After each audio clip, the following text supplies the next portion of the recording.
Satu gigi busuk di pojok mulutmu bisa berdampak sampai ke jantung. Iya, lubang kecil yang kelihatannya sepele itu bisa jadi pintu masuk buat bakteri berbahaya. Dan tanpa kita sadari, mereka bisa ikut terbawa aliran darah sampai ke organ paling vital kita, jantung. Di dalam mulut kita ada miliaran bakteri. Sebagian baik, tapi sebagian lagi bisa berbahaya, seperti Streptococcus mutans dan Porphyromonas gingivalis.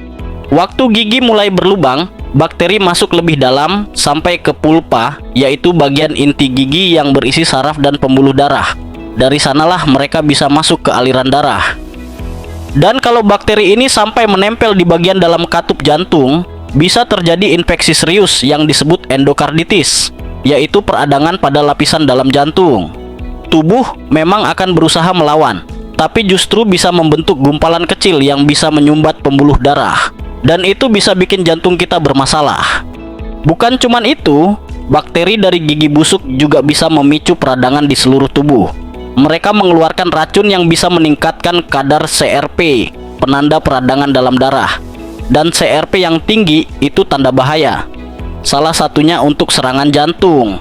Menurut penelitian dari Harvard, pria yang punya penyakit gusi, risikonya terkena serangan jantung bisa naik sampai 25% dibanding mereka yang nggak punya masalah di mulut. Semua itu bisa dimulai dari satu gigi yang bolong dan diabaikan.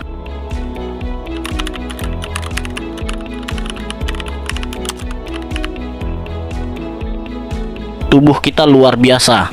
Kulit bisa pulih saat terluka, tulang bisa menyatu lagi kalau patah. Bahkan hati manusia secara biologis bisa tumbuh kembali.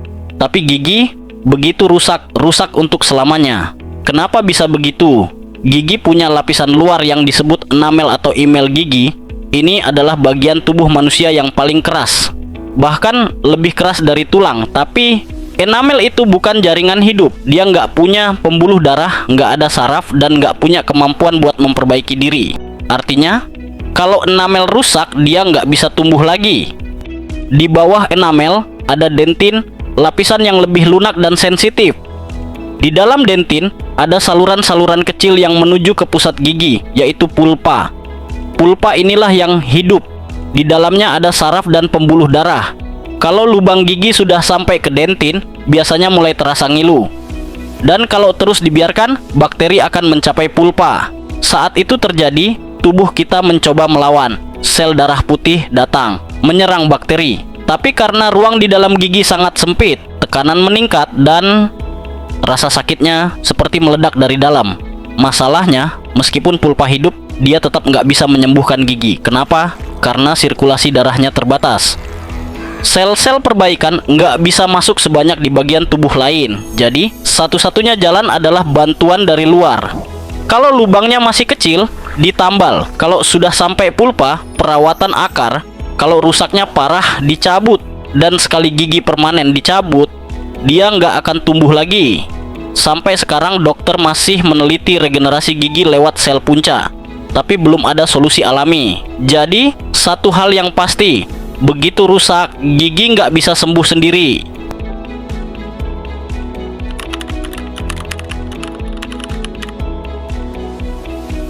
Coba bayangkan sebuah kota yang nggak turun hujan selama berminggu-minggu. Debu menumpuk, saluran mampet, udara panas dan kering. Sekarang bayangkan itu terjadi di dalam mulutmu. Mulut kering atau dalam istilah medisnya xerostomia bisa jadi sahabat karibnya gigi busuk. Air liur bukan cuman air biasa. Dia mengandung enzim, antibodi, dan mineral penting yang membantu menetralkan asam dan membersihkan sisa makanan. Setiap kali kamu makan, apalagi yang manis, bakteri di mulut langsung bekerja. Mereka mengubah gula jadi asam, dan asam inilah yang mulai mengikis enamel gigi. Tapi disinilah air liur beraksi. Dia mengandung bikarbonat yang bisa menetralkan asam. Biasanya air liur butuh waktu sekitar 20-30 menit untuk mengembalikan pH mulut ke level netral. Tapi kalau air liurnya nggak cukup, pH tetap asam dan gigi terus-menerus diserang. Mulut kering bisa terjadi karena kurang minum, efek samping obat, merokok atau vaping, bernapas lewat mulut, penyakit autoimun seperti sindrom Sjögren, Saat mulut kering, mulut jadi tempat ideal buat bakteri merusak gigi. Mereka bebas berkembang biak, membentuk plak, dan menghasilkan asam terus-menerus. Akibatnya, bukan cuma gigi berlubang, tapi juga bibir pecah-pecah, lidah kering, dan bau mulut kronis, seperti kota tanpa hujan. Kalau mulut kering terus, kerusakan jadi makin parah.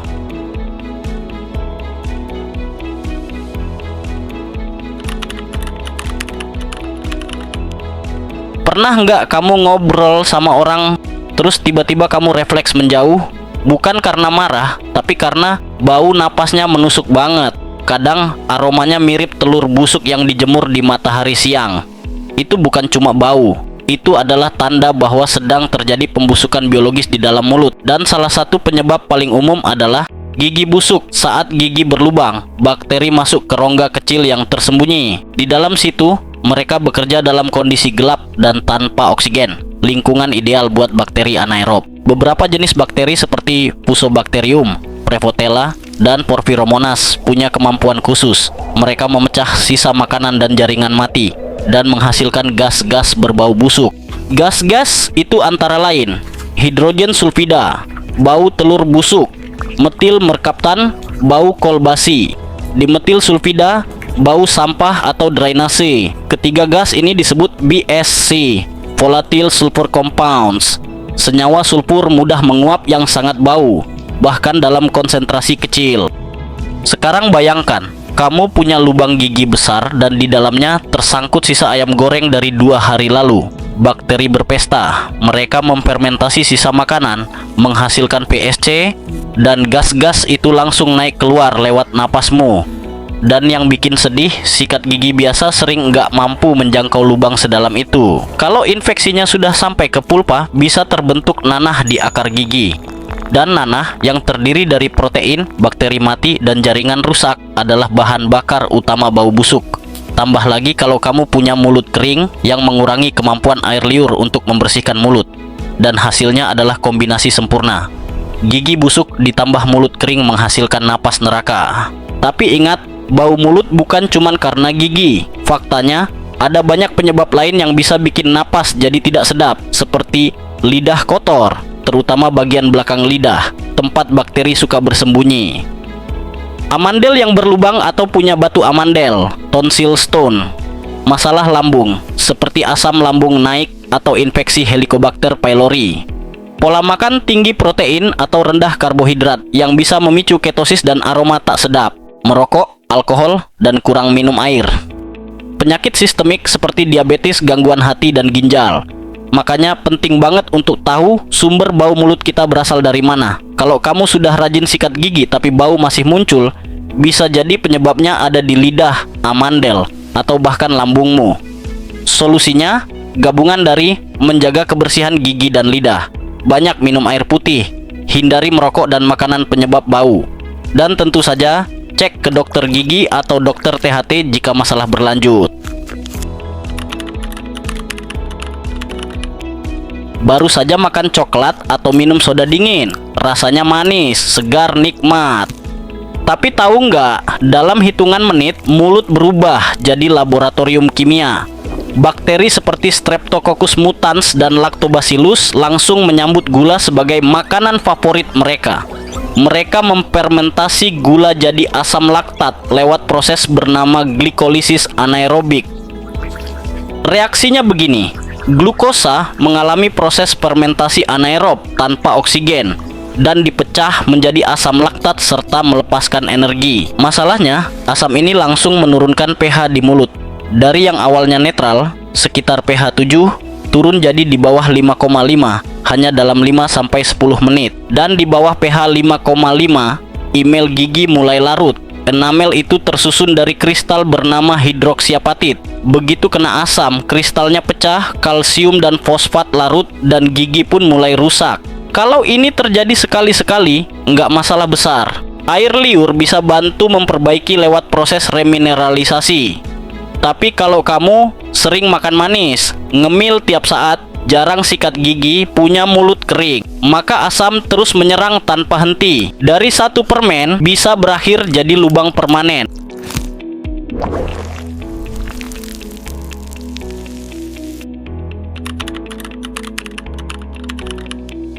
Banyak orang kira gigi busuk itu masalah pribadi. Kalau gigi kamu bolong, ya cuman kamu yang kena. Tapi faktanya, gigi busuk bisa menular.